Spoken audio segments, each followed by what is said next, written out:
Hormuz நீரிணையில் பாதுகாப்பான போக்குவரத்தை உறுதி செய்ய இந்தியாவும் ஐக்கிய அரபு அமீரகமும் இணைந்து செயல்பட முடிவெடுத்துள்ளன. இதுகுறித்து பிரதமர் மோடி வெளியிட்டிருக்கும் எக்ஸ் பதிவில் மேற்காசியாவின் தற்போதைய நிலவரம் குறித்து இருவரும் விவாதித்ததாகவும் UAE மீதான தாக்குதல்களை இந்தியா வன்மையாக கண்டிப்பதாக மீண்டும் வலியுறுத்தியதாகவும் தெரிவித்திருக்கிறார்.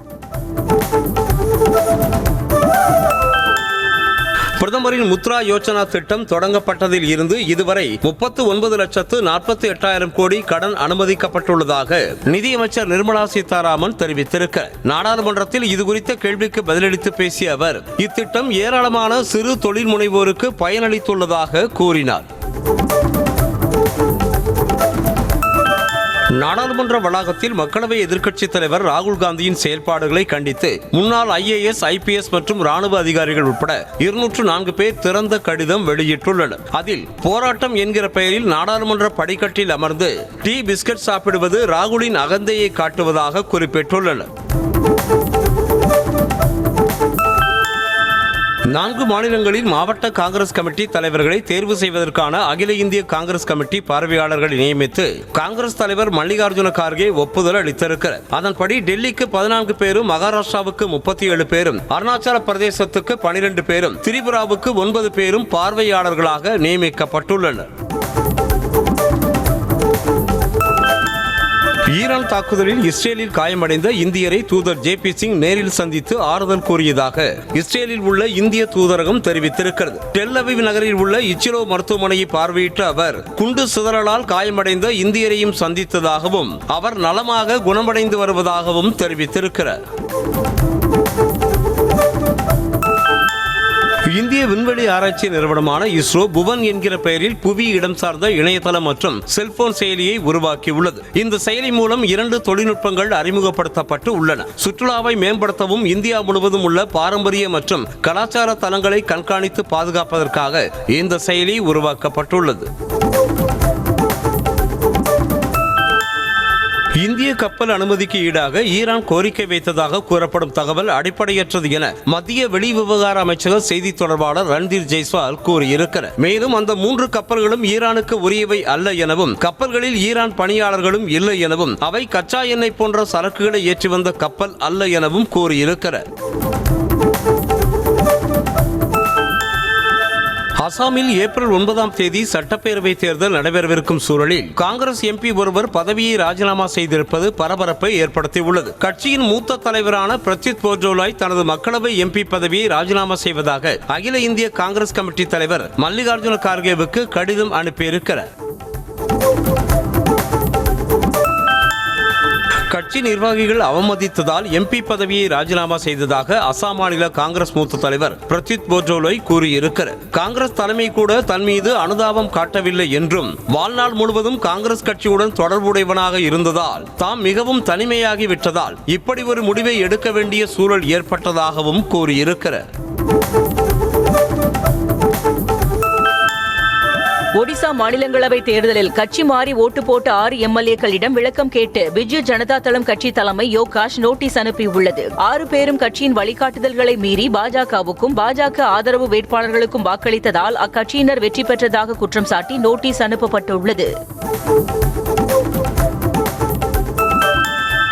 ஒடிசாவில் நடைபெற்ற மாநிலங்களவை தேர்தலில் மாற்றி ஓட்டு போட்ட 3 MLA-க்களை சஸ்பெண்ட் செய்து காங்கிரஸ் கட்சி தலைமை நடவடிக்கை எடுத்திருக்கிறது. கட்சி மாறி பாஜகவிற்கு ஓட்டு போட்டதாக MLA-க்கள் 3 பேர் இடைநீக்கம் செய்யப்பட்டதோடு கட்சிக்கு எதிராக செயல்பட்டதாக கூறி கட்டாக் நகர காங்கிரஸ் தலைவர் கிரிபாலா பெஹரா கட்சியில் இருந்து நீக்கப்பட்டிருக்கிறார்.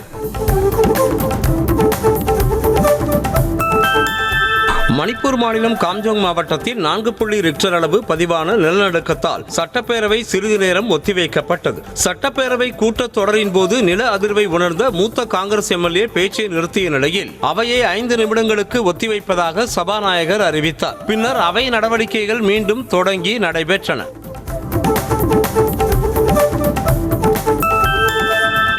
ஒடிசாவின் கட்டாக் நகரில் உள்ள SCB மருத்துவக் கல்லூரி மருத்துவமனையில் ஏற்பட்ட தீ விபத்தில் உயிரிழந்தவர்கள் எண்ணிக்கை 12ஆக உயர்ந்திருக்கிறது. தீ விபத்தில் உயிரிழந்தவர்களின் குடும்பத்தினரை நேரில் சந்தித்து ஆறுதல் கூறிய முதலமைச்சர் மோகன் சரண் மாஜி ஒவ்வொரு குடும்பத்திற்கும் தலா 25 லட்சம் ரூபாய் இழப்பீடு வழங்கப்படும் என அறிவித்திருக்கிறார். கேரள சட்டசபை தேர்தலில் ஐக்கிய ஜனநாயக முன்னணியில் உள்ள இந்திய யூனியன் முஸ்லீம் லீக் கட்சி முதல்கட்ட வேட்பாளர்கள் பட்டியலை வெளியிட்டுள்ளது. அக்கட்சி 27 இடங்களில் போட்டியிடும் நிலையில் 25 வேட்பாளர்களின் பெயர் பட்டியலை வெளியிட்டுள்ளது. சேலக்கரா மற்றும் புனலூர் தொகுதிகளுக்கான வேட்பாளர்கள் 2 நாட்களில் அறிவிக்கப்படும் என தெரிவித்துள்ளது. தெலங்கானாவில் 4 வயது சிறுமியை பாலியல் வன்கொடுமைக்கு உள்ளாக்கி கொலை செய்த இளைஞரை போலீசார் கைது செய்தனர். நார்சங்கி பகுதி தொழிலாளர் குடியிருப்பில் வசிக்கும் மேற்கு வங்கத்தைச் சேர்ந்த தம்பதியின் மகளை BRS தொழிலாளர் குடியிருப்பில் வசிக்கும் பிஸ்வால் சாக்லேட் தருவதாக கூறி அழைத்து சென்று சீரழித்து கொலை செய்திருக்கிறார். சென்னையில் இன்று நடைபெறும் திமுக நேர்காணலில் போடி தொகுதிக்கு விருப்பமனு செய்திருக்கும் முன்னாள் முதலமைச்சர் OPS கலந்து கொள்கிறார். முதற்கட்டமாக புதுச்சேரி மற்றும் காரைக்கால் பகுதி வேட்பாளர்களுக்கான நேர்காணல் அண்ணா அறிவாலயத்தில் நேற்று நடைபெற்றது. முதலமைச்சர் MK ஸ்டாலின் தலைமையிலான தேர்வுக் குழுவினர் நேர்காணல் நடத்தினர். விளாத்திக்குளம் அருகே கொலை செய்யப்பட்ட பள்ளி மாணவியின் குடும்பத்தினருக்கு எதிர்க்கட்சித் தலைவர் எடப்பாடி பழனிசாமி ஆறுதல் தெரிவித்தார். மேலும் அதிமுக ஆட்சி வந்ததும் உரிய நடவடிக்கை எடுக்கப்படும் என செல்போன் வாயிலாக உறுதியளித்தார். முன்னதாக மாணவி குடும்பத்தினரை அதிமுக முன்னாள் அமைச்சர் கடம்பூர் ராஜு நேரில் சென்று ஆறுதல் தெரிவித்திருந்தார். பெண்களுக்கு எதிரான பாலியல் வன்கொடுமையால் அவர்கள் கடும் கோபத்தில் உள்ளதாகவும் இந்த விவகாரம் சட்டமன்ற தேர்தலில் எதிரொலிக்கும் என்றும் மத்திய இணையமைச்சர் எல் முருகன் தெரிவித்திருக்கிறார். சென்னை விமான நிலையத்தில் செய்தியாளர்களிடம் பேசிய அவர் தேசிய ஜனநாயக கூட்டணி வலிமையாக உள்ளதாக கூறினார். தவிக சார்பாக இன்று மாலை சென்னை அடுத்த மாமல்லபுரத்தில் நடைபெறும் இஃப்தார் நிகழ்ச்சியில் பங்கேற்க 1000 பேருக்கு மட்டுமே அனுமதி வழங்கப்பட்டுள்ளது. தவிக சார்பாக நடைபெறும் இஃப்தார் நிகழ்ச்சியில் அக்கட்சியின் தலைவர் விஜய் கலந்து கொள்கிறார்.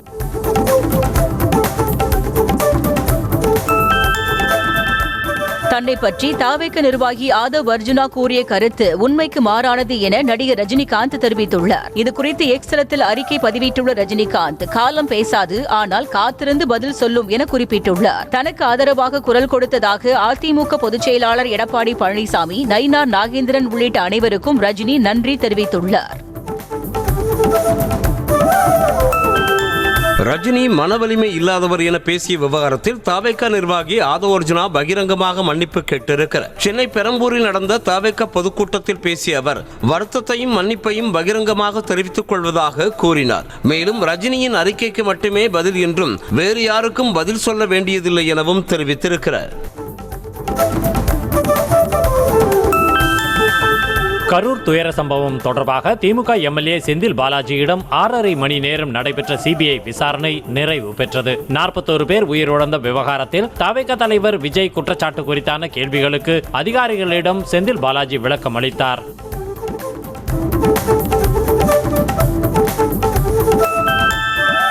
மக்களவைத் தேர்தல் முடிவு வந்த மறுநாளில் இருந்தே 2026ஆம் ஆண்டு சட்டமன்ற தேர்தலுக்கு தயாராகிவிட்டதாக முன்னாள் அமைச்சர் செந்தில் பாலாஜி தெரிவித்திருக்கிறார். கரூர் சம்பவம் தொடர்பாக டெல்லியில் நடைபெற்ற CBI விசாரணையில் பங்கேற்றுவிட்டு சென்னை விமான நிலையத்தில் செய்தியாளர்களை சந்தித்த அவர் ஒரு சாட்சி என்ற அடிப்படையில் விசாரணை நடைபெற்றது என்றார்.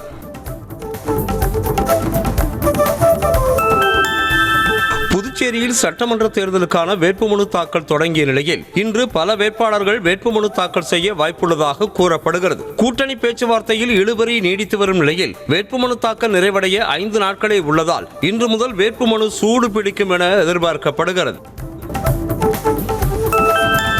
மதுரை மாவட்டம் உசிலம்பட்டி மற்றும் அதன் சுற்றுவட்டார பகுதிகளில் பலத்த காற்றுடன் பெய்த கனமழை காரணமாக வெப்பம் தணிந்து குளிர்ச்சியான சூழல் நிலவியது. உசிலம்பட்டி, செட்டியப்பட்டி, நக்கலப்பட்டி, தீவிலக்கு, மெய்யனப்பட்டி உள்ளிட்ட பகுதிகளில் மழை பெய்த நிலையில் 1/2 மணி நேரத்திற்கு மேலாக மின்சாரம் துண்டிக்கப்பட்டது.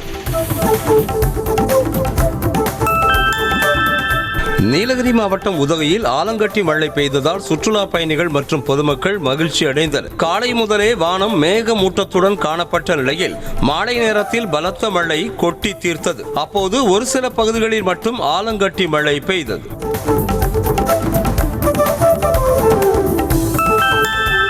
தென்காசி மாவட்டம் வாசுதேவநல்லூர் மற்றும் அதன் சுற்றுவட்டார பகுதிகளில் பரவலாக மழை பெய்தது. வாசுதேவநல்லூர், சிவகிரி, சுப்பிரமணியபுரம் உள்ளிட்ட பகுதிகளில் பரவலாக மழை பெய்ததால் விவசாயிகள் மற்றும் பொதுமக்கள் மகிழ்ச்சி அடைந்தனர்.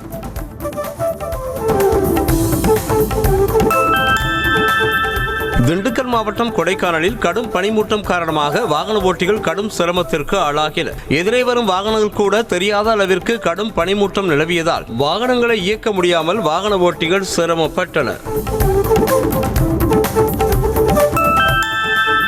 ஜிபே செயலி மூலம் வாக்காளர்களுக்கு பணம் அனுப்புவது குறித்து கண்காணித்து தெரிவிக்க வேண்டும் என வங்கி அதிகாரிகளை சென்னை கூடுதல் மாவட்ட தேர்தல் அலுவலர் கற்பகம் வலியுறுத்தி இருக்கிறார். சென்னையில் நடைபெற்ற ஆலோசனை கூட்டத்தில் பேசிய அவர் சந்தேகத்திற்கிடமான பண பரிவர்த்தனைகள் குறித்து பதிவு செய்ய வேண்டும் உள்ளிட்ட பல அறிவுரைகளை வழங்கினார்.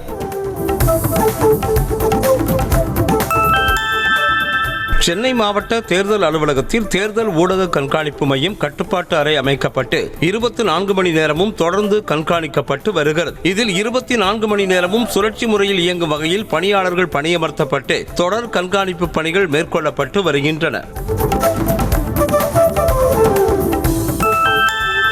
நாமக்கல் மாவட்டம் பள்ளிப்பாளையத்தில் திமுக மாணவரணி துணை அமைப்பாளர் தங்கமணி என்பவருக்கு சொந்தமான குடோனில் சுமார் 40 பெட்டிகளில் இருந்த வேட்டி பட்டுப்புடவைகளை பறக்கும் படை அதிகாரிகள் பறிமுதல் செய்தனர். அப்போது பறக்கும் படை அதிகாரிகள் மற்றும் தேர்தல் அதிகாரிகளை சிறைப்பிடித்து திமுகவினர் கடும் வாக்குவாதத்தில் ஈடுபட்டதால் பரபரப்பு நிலவியது.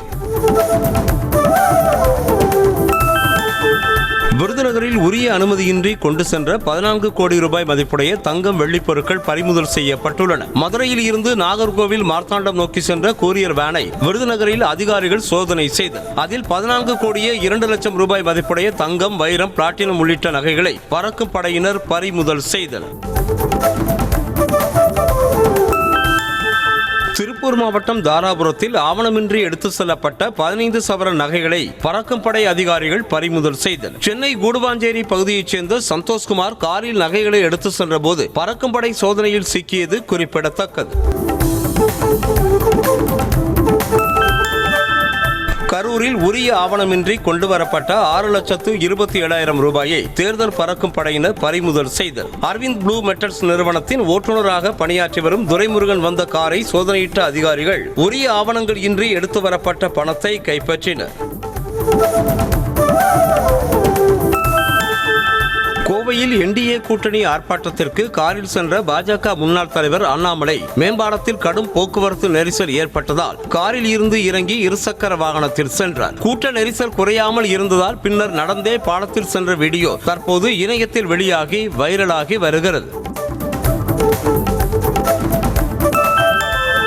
234 தொகுதிகளிலும் தாவேகா தனித்துத்தான் போட்டியிடும் என்று தெரிவித்திருக்கும் தாவேகா நிர்வாகி ஆதவ் அர்ஜுனா டெல்லிக்கெல்லாம் அடிபணிய மாட்டோம் என ஆவேசமாக கூறினார். சென்னை பெரம்பூரில் நடைபெற்ற பொதுக்கூட்டத்தில் பேசிய அவர் தாவேகா தலைவர் விஜய்க்கு 2.5 ஆண்டு முதலமைச்சர் பதவி என பல ஆஃபர் வந்ததாகவும் அதையெல்லாம் தூக்கி எறிந்துவிட்டு வந்ததாகவும் தெரிவித்திருக்கிறார். சென்னை மாதவரத்தில் போலீஸ் என்கவுண்டரில் சுட்டுக் கொல்லப்பட்ட ரவுடி தொப்பை கணேசின் உடல் பிரேத பரிசோதனை முடிந்து அவரது உறவினர்களிடம் ஒப்படைக்கப்பட்டது. சென்னை வியாசர்பாடி PV காலனியைச் சேர்ந்த ரவுடி தொப்பை கணேஷ் மீது 3 கொலை வழக்குகள் உட்பட 30க்கும் மேற்பட்ட வழக்குகள் நிலுவையில் இருப்பது குறிப்பிடத்தக்கது. வாக்குச்சாவடிகளில் வெப்காஸ்டிங் செய்வது, வாக்கு எண்ணிக்கை மையங்களில் கண்காணிப்பு கேமராக்கள் மூலம் பதிவு செய்வது தொடர்பாக தேர்தல் ஆணையம் கோரிய டெண்டரை எதிர்த்து தாக்கல் செய்யப்பட்ட வழக்குகளை தள்ளுபடி செய்து சென்னை உயர்நீதிமன்றம் உத்தரவிட்டுள்ளது. ஆண்டுக்கு 100 கோடி ரூபாய் மொத்த விற்பனை வருவாய், வாக்குச்சாவடிகளில் 1,50,000 கேமராக்கள் பொருத்தி செயல்பட்ட அனுபவம், வாக்கு எண்ணிக்கை மையங்களில் 2,500 கேமராக்கள் பொருத்திய அனுபவம் உள்ளிட்ட நிபந்தனைகள் விதிக்கப்பட்ட நிலையில் வழக்கு தொடரப்பட்டது. நியோமேக்ஸ் நிதி நிறுவன மோசடி வழக்கை மார்ச் 23ஆம் தேதிக்கு ஒத்திவைத்து உயர்நீதிமன்ற மதுரை அமர்வு உத்தரவிட்டுள்ளது. மதுரையை தலைமையிடமாக கொண்டு நிதி நிறுவனங்கள் நடத்தி மோசடியில் ஈடுபட்ட நியோமேக்ஸ் உள்ளிட்ட பல நிறுவனங்கள் அதிக வட்டி தருவதாகவும் முதலீடு முதிர்வு காலத்தில் பல மடங்கு அதிகமாக திருப்பித் தரப்படும் என பொதுமக்களிடம் ஆசை வார்த்தை கூறி பல ஆயிரம் கோடி ரூபாய் மோசடியில் ஈடுபட்டனர். திருப்பூர் பனியன் நிறுவன தொழிலாளர்களுக்கு 4 ஆண்டுகளுக்கு 33% ஊதிய உயர்வு வழங்க பனியன் நிறுவனங்கள் ஒப்புதல் அளித்துள்ளன. முந்தைய ஒப்பந்த காலம் கடந்த ஆண்டு செப்டம்பர் மாதத்தோடு முடிவடைந்த நிலையில் தற்போதுள்ள விலைவாசி உயர்வுக்கு ஏற்றவாறு ஊதிய உயர்வு குறித்து பேச்சுவார்த்தை நடைபெற்றது. சென்னையைச் சேர்ந்த ஜோதிடர் புதுக்கோட்டையில் அவர் தங்கியிருந்த அறையில் அழுகிய நிலையில் சடலமாக மீட்கப்பட்டார். கீழராஜ வீதியில் ஒரு அறையில் தங்கி ஜோதிடம் பார்த்து வந்ததாக கூறப்படும் நிலையில் பூட்டியிருந்த அறையில் இருந்து அழுகிய நாற்றம் எடுத்திருக்கிறது. தகவலின் பேரில் வந்த போலீசார் சடலத்தை மீட்டனர். திருவள்ளூர் மாவட்டத்தில் தேர்தல் பணிகளுக்காக அண்டை மாவட்டத்தில் இருந்து கார்களை பயன்படுத்துவதற்கு எதிர்ப்பு தெரிவித்த உள்ளூர் கார் ஓட்டுநர்கள் மாவட்ட ஆட்சியர் அலுவலகத்தை கார்களோடு முற்றுகையிட்டு போராட்டம் நடத்தினர். முறையாக தேர்தல் அலுவலரை சந்தித்து கோரிக்கை மனு அளிக்க வலியுறுத்தியதை தொடர்ந்து ஓட்டுநர்கள் போராட்டத்தை கைவிட்டனர். திமுக ஆட்சியில் கடந்த 5 ஆண்டுகளில் 8008 பேர் கொலை செய்யப்பட்டதாகவும் பெண்கள் 2080 பேர் பாலியல் வன்கொடுமை செய்யப்பட்டதாகவும் பாஜக முன்னாள் மாநில தலைவர் அண்ணாமலை குற்றம் சாட்டியிருக்கிறார். கோவை தெற்கு வட்டாட்சியர் அலுவலகம் முன்பு திமுக அரசை கண்டித்து நடைபெற்ற போராட்டத்தில் பேசிய அவர் இதனை தெரிவித்திருக்கிறார். மயிலாடுதுறையில் வீட்டின் வெளியே நிறுத்தப்பட்டிருந்த இருசக்கர வாகனத்தை திருடி சென்ற நபரை சிசிடிவி காட்சியை வைத்து போலீசார் கைது செய்தனர். கண்ணார தெருவில் உள்ள கஸ்தூரி அபார்ட்மெண்டில் இருசக்கர வாகனத்தை திருடி சென்ற வினோத்குமார் அதில் பெட்ரோல் தீர்ந்து விட்டதால் அதை அப்படியே நிறுத்திவிட்டு மற்றொரு பைக்கை திருடி சென்றிருக்கிறார். திருவள்ளூர் மாவட்டம் ஆவடியில் வாய் தகராறில் கணவனை இழந்து காதலனுடன் வசித்து வந்த பெண்ணை கழுத்தை நெரித்து கொலை செய்த நபரை போலீசார் கைது செய்தனர். கவரப்பாளையம் பகுதியைச் சேர்ந்த ராதிகா கணவனை இழந்து கடந்த 6 ஆண்டுகளாக மணிகண்டன் என்பவருடன் வாழ்ந்து வந்தார். இந்த நிலையில் தகராறில் ராதிகா கழுத்தை மணிகண்டன் நெரித்து கொலை செய்த நிலையில் போலீசார் கைது செய்தனர். விழுப்புரத்தில் திமுக அரசுக்கு எதிரான போராட்டத்தின் போது நடிகை நயன்தாரா குறித்து அதிமுக முன்னாள் அமைச்சர் சி.வி. சண்முகம் பேசியது சர்ச்சையை ஏற்படுத்தியுள்ளது. உங்கள் கனவை சொல்லுங்கள் திட்டத்தை விமர்சித்த போது தமக்கு நயன்தாரா வேண்டும் என்ற கனவை நிறைவேற்றுவீர்களா என சி.வி. சண்முகம் கேள்வி எழுப்பியது சலசலப்பை ஏற்படுத்தியுள்ளது. ஆர்ப்பாட்டத்தின் போது நடிகை நயன்தாரா பெயர் தவறுதலாக உச்சரிக்கப்பட்டதாக அதிமுக முன்னாள் அமைச்சர் சி.வி. சண்முகம் வருத்தம் தெரிவித்தார். குறிப்பிட்ட வார்த்தை முற்றிலும் தவறுதலாகவே பயன்படுத்தப்பட்டதாகவும் எந்தவித உள்நோக்கமும் இல்லை எனவும் அவர் விளக்கமளித்துள்ளார். சினிமா நடிகைகளை இவ்வளவு கேவலமான முறையில் பேசுவது என்ன அரசியல் நாகரிகம் என அதிமுக எம்பி சி.வி. சண்முகத்திற்கு தென்னிந்திய நடிகர் சங்கம் கண்டனம் தெரிவித்துள்ளது. இனி பெண்களை மரியாதை குறைவாக பேச மாட்டேன் என உத்தரவாதம் தர வேண்டும் என சங்கம் வலியுறுத்தியுள்ளது. சி.வி. சண்முகத்தின் பேச்சு மனித குலத்துக்கே வெட்கக்கேடானது என பாஜக நிர்வாகி குஷ்பு காட்டமாக விமர்சித்திருக்கிறார். இது தொடர்பாக அவர் தனது எக்ஸ் வலைதள பக்கத்தில் வெளியிட்டிருக்கும் பதிவில் நடிகை நயன்தாரா குறித்து அதிமுக எம்பி சி.வி. சண்முகத்தின் அருவருக்கத்தக்க கருத்து என்றும் இதுபோல் பெண்ணை அவதூறாக பேசுபவர்களின் வளர்ப்பு முறையை காட்டுகிறது என்றும் காட்டமாக தெரிவித்திருக்கிறார். தாம்பரம் காரைக்கால் இடையே இயக்கப்படும் ரயில் வேளாங்கண்ணி வரை நீட்டிக்கப்படுவதாக தெற்கு ரயில்வே அறிவித்திருக்கிறது. தாம்பரம் காரைக்கால் இடையே இயக்கப்பட்டு வரும் சிறப்பு ரயில் வரும் 20ஆம் தேதி முதல் எக்ஸ்பிரஸ் ரயிலாக மாற்றப்பட்டுள்ளதாகவும் தெற்கு ரயில்வே தெரிவித்திருக்கிறது. மதுரை திருமலை நாயக்கர் மகால் பகுதியில் மது போதையில் அரசு பேருந்தை நிறுத்தி தகாத வார்த்தைகளால் பேசி அருவருப்பாக நடந்து கொண்டவரை கைது செய்ய கோரிக்கை எழுந்திருக்கிறது. மது போதையில் இருந்த 3 இளைஞர்கள் அரசு பேருந்தை நிறுத்தி ஓட்டுநர் மற்றும் நடத்துனரிடம் ஒருவர் தகாத வார்த்தைகளால் பேசி அநாகரிகமாக நடந்திருக்கிறார். வரும் சட்டமன்ற தேர்தலில் பொதுமக்களுக்கு 100% வாக்குப்பதிவு விழிப்புணர்வை ஏற்படுத்தும் வகையில் சென்னையில் துணை ராணுவம் மற்றும் காவல்துறையினர் இணைந்து கொடி அணிவகுப்பு நடத்தினர். தேவையற்ற பதற்றங்களை தவிர்த்து ஜனநாயக செயல்முறை சீராக நடைபெற வழிவகை செய்யப்படுவதை உறுதிப்படுத்த இந்த அணிவகுப்பு நடைபெற்றது. சிவகங்கை ஆட்சியர் அலுவலகம் எதிரே என்டிஏ கூட்டணி கட்சி சார்பாக நடைபெற்ற ஆர்ப்பாட்டத்தில் அதிமுக தொண்டர்களுக்கும் காவல்துறைக்கும் இடையே வாக்குவாதம் ஏற்பட்டது. கட்சி தொண்டர் ஒருவரை தகாத வார்த்தையில் திட்டியதாக புகார் எழுந்த நிலையில் வாக்குவாதம் ஏற்பட்டதாக கூறப்படுகிறது. கத்தார் நாட்டில் மீன்பிடி வேலைக்கு சென்ற கன்னியாகுமரி மாவட்டம் முட்டம் மீனவ கிராமத்தைச் சேர்ந்த மீனவர் மாரடைப்பால் உயிரிழந்த நிலையில் உடலை சொந்த ஊருக்கு கொண்டு வர நடவடிக்கை எடுக்க வேண்டும் என அவருடைய மனைவி கோரிக்கை விடுத்திருக்கிறார். முட்டம் மீனவ கிராமத்தைச் சேர்ந்த வில்சன் திங்கட்கிழமை மாலை மாரடைப்பால் உயிரிழந்தார்.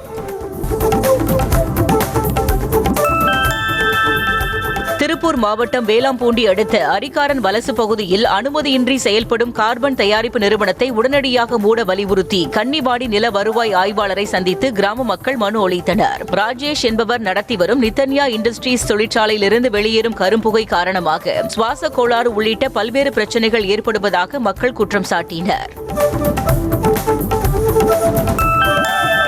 உத்தரப்பிரதேச மாநிலம் ஃபருக்காபாத் பகுதியில் உள்ள சமாஜ்வாதி கட்சி முன்னாள் எம்எல்ஏ விஜய் சிங் வீட்டில் ஏற்பட்ட வெடி விபத்து காரணமாக 6 பேர் காயமடைந்து மருத்துவமனையில் சிகிச்சை பெற்று வருகின்றனர். இதனிடையே விபத்திற்கான காரணம் குறித்து போலீசார் தீவிர விசாரணை மேற்கொண்டு வருகின்றனர்.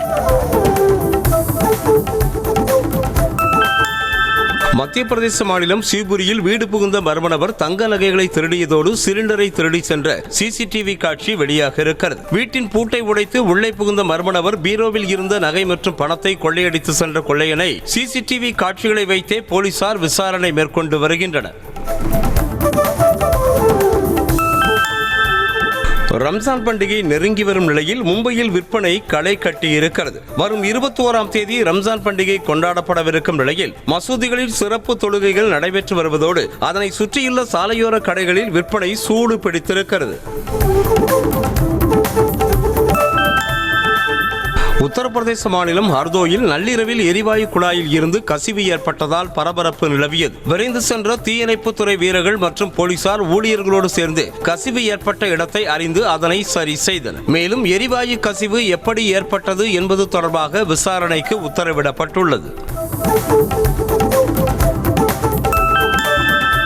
கர்நாடக மாநிலம் சாம்ராஜ்நகர் மாவட்டத்தில் சூறைக்காற்றுடன் சுமார் 1 மணி நேரத்திற்கு மேலாக ஆலங்கட்டி மழை பெய்தது. கடந்த சில நாட்களாக வெயில் வாட்டி வதைத்து வந்த நிலையில் திடீரென பெய்த மழையால் வெப்பம் தணிந்து குளிர்ச்சியான சூழல் நிலவியது. கேரள மாநிலம் மூணாறு பகுதியில் கொட்டி தீர்த்த ஆலங்கட்டி கனமழையால் சுற்றுலா பயணிகள் மற்றும் பொதுமக்கள் மகிழ்ந்தனர். கடும் வெயில் வாட்டி வதைத்து வந்த நிலையில் திடீரென பெய்த மழையால் வெப்பம் தணிந்து குளிர்ச்சியான சூழல் நிலவியது. பாகிஸ்தான் வான்வழி தாக்குதலில் ஆப்கானிஸ்தானில் உள்ள காபூல் மருத்துவமனை முற்றிலும் அழிக்கப்பட்டது. மருத்துவமனை மீண்டும் பயன்படுத்த முடியாத அளவிற்கு சேதமடைந்து பாழாய் கிடக்கும் வீடியோ காட்சிகள் வெளியாகியுள்ளன. ஈரானுடன் ஒபாமா செய்த அணுசக்தி ஒப்பந்தத்தை தாம் ரத்து செய்திருக்காவிட்டால் 4 ஆண்டுகளுக்கு முன்பே அணு ஆயுத போர் வெடித்திருக்கும் என அமெரிக்க அதிபர் ட்ரம்ப் தெரிவித்திருக்கிறார். வெள்ளை மாளிகையில் செய்தியாளர்களுக்கு பேட்டியளித்த அவர் ஈரான் மீது தற்போது தாக்குதல் நடத்தாமல் இருந்திருந்தாலும் அணு ஆயுத போர் மூண்டிருக்கும் என தெரிவித்திருக்கிறார். மத்திய இஸ்ரேலின் பல்வேறு நகரங்களை குறிவைத்து ஈரான் ஏவுகணை தாக்குதல் நடத்தியிருக்கிறது. இந்த தாக்குதலில் சாலைகளில் நிறுத்தி வைக்கப்பட்டிருந்த கார்கள், சாலைகள் மற்றும் ரயில் நிலையங்கள் பலத்த சேதமடைந்துள்ளன. தாக்குதலில் அதிர்ஷ்டவசமாக உயிர் சேதம் தவிர்க்கப்பட்டது. ஈரானுக்கு எதிரான போரில் உதவி செய்ய நேட்டோ நாடுகள் மறுத்துவிட்டதால் அமெரிக்க அதிபர் ட்ரம்ப் அதிருப்தி தெரிவித்திருக்கிறார். ஹார்முஸ் ஜலசந்தியை ஈரான் ராணுவம் மூடியிருப்பதால் அங்கு கப்பல் போக்குவரத்தை சீர்படுத்த போர்க்கப்பல்களை அனுப்புமாறு அமெரிக்காவின் நட்பு நாடுகளுக்கு ட்ரம்ப் அழைப்பு விடுத்திருந்தார். ஆனால் நேட்டோ நாடுகள் மறுத்துவிட்டன. அமெரிக்காவின் தேசிய பயங்கரவாத எதிர்ப்பு மையத்தின் இயக்குநர் ஜோசப் கென்ட் ராஜினாமா செய்தது நல்லதுதான் என அதிபர் ட்ரம்ப் தெரிவித்திருக்கிறார். பாதுகாப்பு விஷயத்தில் அவர் மிகவும் பலவீனமானவர் எனவும் ஈரான் எத்தகைய அச்சுறுத்தல் என்பதை உலக நாடுகள் உணர்ந்திருந்த போதும் அச்சுறுத்தல் அல்ல என அவர் கூறியிருந்த அறிக்கையை சுட்டிக்காட்டினார். ஈரான் மீது தரைவழி தாக்குதல் நடத்த அமெரிக்கா திட்டமிட்டிருப்பதால் போர் பதற்றம் மேலும் அதிகரித்துள்ளது. மத்திய கிழக்கு கடற்பகுதியை நோக்கி கடற்படை வீரர்களோடு அமெரிக்காவின் திரிபோலி போர்க்கப்பல் படையெடுத்து செல்வதால் தொடர்ந்து பதற்றமான சூழல் நிலவி வருகிறது. ஈரான் மீதான ராணுவ தாக்குதல்களுக்கு எதிர்ப்பு தெரிவித்து அமெரிக்காவின் தேசிய பயங்கரவாத எதிர்ப்பு மைய இயக்குநர் ஜோசப் கென்ட் தனது பதவியை ராஜினாமா செய்திருக்கிறார். ஈரான் அமெரிக்காவிற்கு உடனடி அச்சுறுத்தலாக இல்லை என்றும் இஸ்ரேலின் அழுத்தம் காரணமாகவே போரை அமெரிக்கா தொடங்கியதாகவும் அவர் குற்றம் சாட்டியிருக்கிறார். சிங்கப்பூர் ஏர்லைன்ஸ் விமானத்தில் பணிப்பெண்ணுக்கு பாலியல் தொல்லை கொடுத்த இந்திய இளைஞரை போலீசார் கைது செய்தனர். தாய்லாந்து தலைநகர் பாங்காக்கில் இருந்து சிங்கப்பூர் நோக்கி சென்ற விமானத்தில் ஆகாஷ் திவாரி என்ற இந்திய இளைஞர் உணவு மற்றும் குடிநீர் வழங்கிக் கொண்டிருந்த பணிப்பெண்ணிடம் சில்மிஷத்தில் ஈடுபட்டுள்ளார். 2026 IPL தொடரில் சென்னை அணியின் மூத்த வீரரான தோனி 7ஆம் எண் ஜெர்சிக்கு பதில் 8ஆம் எண் ஜெர்சியை பயன்படுத்த உள்ளதாக சமூக வலைதளத்தில் பதிவிட்டுள்ளார். தோனி பதிவிட்டுள்ள வீடியோவில் இந்திய கிரிக்கெட் அணியின் நீல நிற ஜெர்சி இடம்பெற்றுள்ளதால் IPL தொடருக்காகத்தான் ஜெர்சியை மாற்றுகிறார் என உறுதிப்படுத்த முடியவில்லை என ரசிகர்கள் கருத்து தெரிவிக்கின்றனர். உலக கோப்பையை வென்ற இந்திய கிரிக்கெட் அணியின் நட்சத்திர சுழற்பந்து வீச்சாளர் குல்தீப் யாதவ் திருமண வரவேற்பு விழாவில் உத்தரப்பிரதேச முதலமைச்சர் யோகி ஆதித்யநாத் கலந்து கொண்டார். லக்னோவில் நடைபெற்ற விழாவில் கலந்து கொண்ட அவர் பூங்கொத்து மற்றும் பரிசு பொருட்களை வழங்கி மணமக்களை ஆசீர்வாதம் செய்தார்.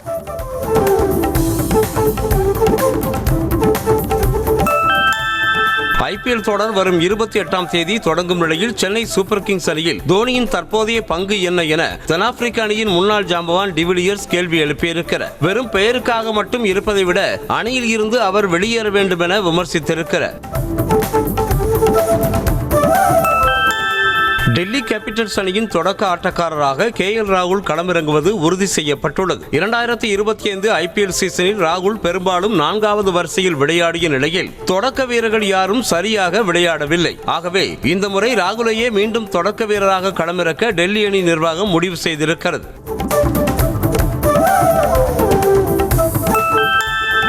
T20 உலகக்கோப்பை தொடரில் சிறப்பான பங்களிப்பை அளித்த இந்திய அணியின் இளம் வீரர் திலக் வர்மாவை தெலங்கானா முதலமைச்சர் ரேவந்த் ரெட்டி நேரில் அழைத்து பாராட்டியதுடன் பதக்கம் அளித்து கௌரவித்தார். தொடரில் 9 போட்டிகளில் ஆடிய திலக் வர்மா மொத்தமாக 207 ரன்களை சேர்த்தார்.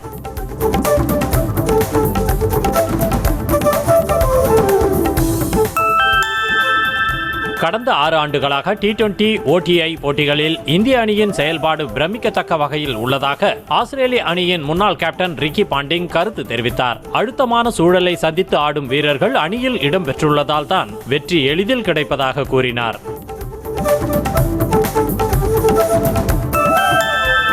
அமெரிக்கா, மெக்சிகோ மற்றும் கனடாவில் நடைபெறும் உலகக்கோப்பை கால்பந்து தொடரில் ஈரானின் முதல் சுற்று போட்டிகளை அமெரிக்காவிலிருந்து மெக்சிகோவுக்கு மாற்ற வேண்டும் என FIFA கால்பந்து நிர்வாகத்துக்கு ஈரான் கோரிக்கை விடுத்துள்ளது. ஈரான் மீதான அமெரிக்காவின் தாக்குதலால் பாதுகாப்பு இருக்காது எனவும் ஈரான் தெரிவித்துள்ளது.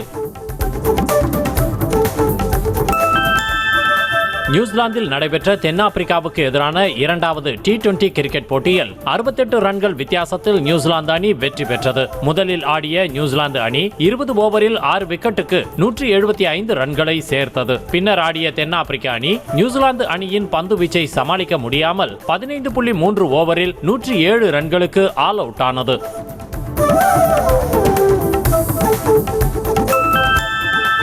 மியாமி ஓபன் டென்னிஸ் தொடரின் தகுதி சுற்றில் தோல்வியடைந்ததால் இந்திய வீரர் தொடரில் இருந்து வெளியேறினார். அமெரிக்காவில் நடைபெற்ற ஆண்கள் ஒற்றையர் பிரிவுக்கான தகுதி சுற்று போட்டியில் இந்தியாவின் மனஸ் தாம்னே ஸ்பெயினின் ரஃபேல் ஜோடாருடன் மோதினார். இதில் சிறப்பாக விளையாடிய ஜோடார் வெற்றி பெற்று முதல் சுற்றுக்கு முன்னேறினார்.